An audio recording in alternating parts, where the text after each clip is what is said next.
आप सभी को चांसर का हृदय से शिक्षक दिवस की हार्दिक बधाई। मित्रों, सर्वपल्ली राधाकृष्णन जी का जन्म 5 सितंबर 1888 को तमिलनाडु के चेन्नई के पास त्रिमनी गांव में हुआ था। और आप सर्वपल्ली राधाकृष्णन जी का ये बचपन से ही बड़े मेधावी थे, पढ़ने में अति कुशाग्र बुद्धि के थे।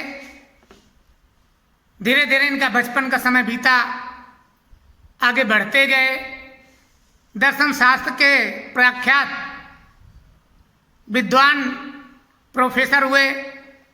पहले भारत देश में सेवा किया, फिर इंग्लैंड गए ऑक्सफोर्ड यूनिवर्सिटी में, वहाँ भी इन्होंने दर्शन शास्त्र में, भारतीय दर्शन शास्त्र का लेक्चर अपना इंग्लैंड में भी देते रहे। इनको तमाम सा पुरस्कार भी इंग्लैंड से, अमेरिका से प्राप्त हुआ। और हमारे देश की सेवा 13 मई 1952 से 13 मई 1962 तक उपराष्ट्रपति के पद पर इन्होंने कार्य किया। और 13 मई के बाद 13 मई 1962 से 1967 तक देश के दूसरे राष्ट्रपति रहे। इन्हें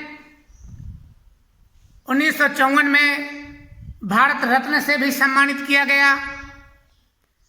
और जहां भी जाते थे, ये महाविद्यालयों में क्लास लेते थे दर्शन शास्त्र का। बच्चों से इतना लगाव था, ये उन्हें पढ़ाना प्रारंभ कर देते थे। आज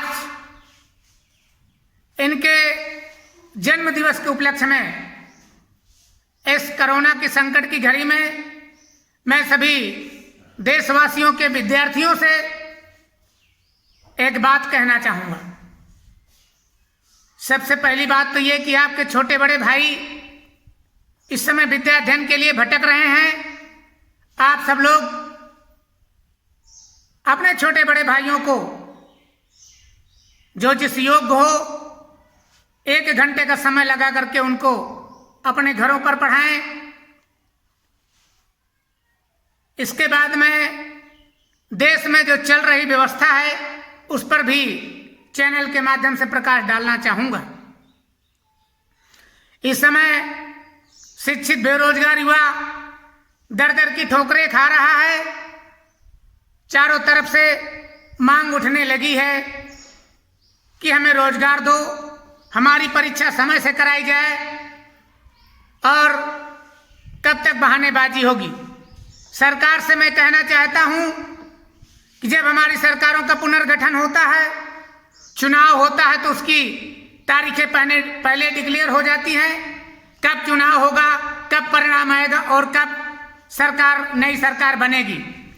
जब सरकारों के गठन में पूर्व नियोजित तारीखों के अनुसार कार्य होता है, तो जो भी, चाहे रेलवे का एग्जाम हो, चाहे एसएससी भर्ती हो, चाहे दरोगा भर्ती हो, इन सभी भर्तियों के जो भी विज्ञापन निकलते हैं, विज्ञापन के समय ही डेट निश्चित हो जानी चाहिए, कब परीक्षा होगी, कब परिणाम आएगा और कब ज्वाइनिंग होगी। साथ ही एक लगाम लगानी चाहिए कि जो भी इसके कर्मचारी हैं, उन सबका तब तक वेतन काटा जाएगा जब तक कि भर्ती में देरी होगी। अगर ऐसा सरकार करना प्रारंभ कर दे तो यकीन मानिए काफी कुछ सुधार आ सकता है। दूसरी बात मैं यहाँ पर और भी बताना चाहता हूँ कि हमारे यहाँ की जो शिक्षा व्यवस्था है, वो अंग्रेजों के समय की शिक्षा व्यवस्था चल रही है। अंग्रेज हमारे देश से क्लर्कों को ढूंढा करते थे। क्लर्क पद्धति की पढ़ाई आज भी देश में चली आ रही है।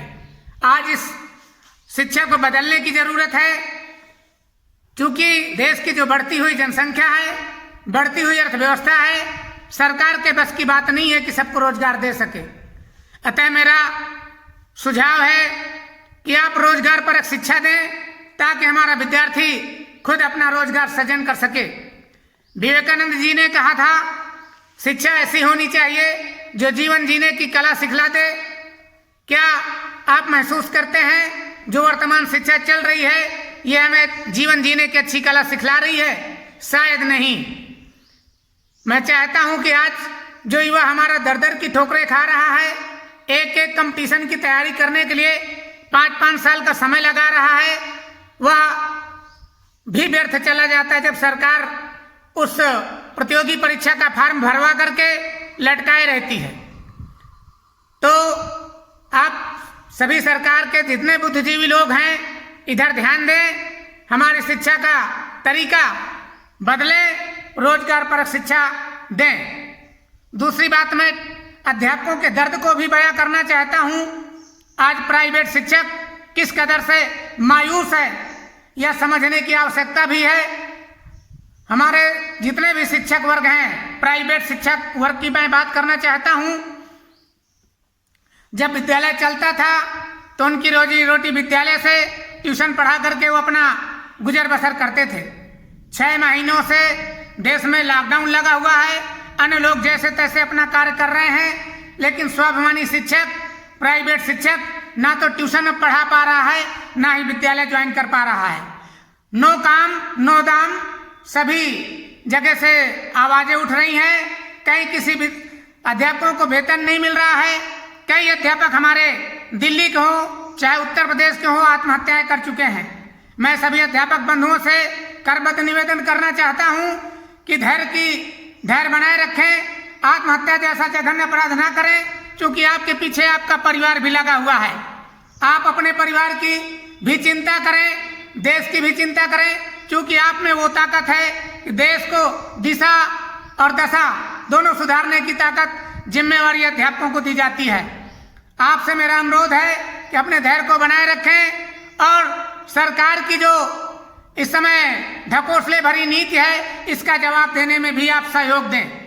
इस समय तमाम कोचिंग सेंटर वाले आवाज उठा रहे हैं कि सरकार का जवाब हम सरकार की भाषा में देंगे। ताली थाली सरकार ने बजवाई थी, हमारे देश के लोगों ने खूब प्यार से ताली थाली बजाई। अब समय आ गया है गूंगी बहरी सरकारों को जो साधारणतया नहीं सुनाई देता, पहली बार आप ताली थाली आज 5 मिनट के लिए बजा करके गूंगी बहरी सरकारों को सुनाने का काम करें। निश्चित तौर पर आपकी आवाज जब गूंजेगी तो सरकार को सुनना पड़ेगा। अगर इतने पर भी नहीं सुनाई देगा तो फिर अगले कदम जैसे जैसे आपके तमाम बुद्धिजीवी लोगों का मार्गदर्शन मिलेगा, सब लोग सहयोग देते चले। यकीन मानिए जिस ओर जवानी ढलती है उस ओर जमाना ढलता है। और इन युवा साथियों का साथ दीजिए, बेरोजगार साथियों का साथ दीजिए। सरकार को निश्चित तौर पर कुछ न कुछ ठोस कदम उठाना पड़ेगा और अपने रवैया को बदलना पड़ेगा। जो जनता आपको फर्श से लेकर अर्श तक पहुंचा दिया, वही जनता आपको अर्श से फर्श पे भी पहुंचा सकती है। एक निवेदन और भी है कि जितने भी सांसद विधायक होते हैं इन सब की पेंशनें हर बार अगर 7 बार सांसद हुए तो 7 बार की इनको पेंशन मिलती है, लेकिन यहाँ पर जो कर्मचारी होते हैं वो पूरी सेवा करने के बाद उनको पेंशन मिलती है। जितने भी देश के उच्च श्रेणी के सांसद विधायक हैं, राज्यसभा के सदस्य हैं, इन सभी का पेंशन एक बार की पेंशन दी जाए, अन्य पेंशन को काटा जाए। और जितने भी अन्य भत्ते दिए जाते हैं जैसे टेलीफोन बिल 15,000 के आसपास सरकार सांसदों को देती है, इसकी जरूरत नहीं है। मेरे हिसाब से अगर सरकार काटना चाहे तो जैसे गांधी जी ने अंग्रेजों के समय गांधी जी ने अंग्रेजों को कहा था कि 11 सूत्री ज्ञापन दिया था कि 50% अंग्रेजी जो सरकारी कर्मचारी हैं उनके वेतन को कम किया जाए, उनके सैनिकों का वेतन 50% कर दिया जाए। तो देश के संकट की घड़ी में जो सांसद विधायक हमारे देश के सेवक बने हुए हैं, क्या ऐसी संकट की घड़ी में वो 50% वेतन पर अपना काम नहीं कर सकते? जबकि यहाँ प्राइवेट शिक्षक 0 बैलेंस पर अपना इस समय काम चला रहा है, तो देश के कर्णधार क्या इतना भी नहीं कर सकते? मेरी आवाज सुनाई दे रही हो तो सांसद विधायक अपना अपना वेतन आधा करके देश को चलाने में काम दें और देश को गतिशील बनाएं। मैं इन्हीं बातों के साथ अपनी बात को विराम देना चाहता हूं। जय हिंद, जय भारत, जय देश महान।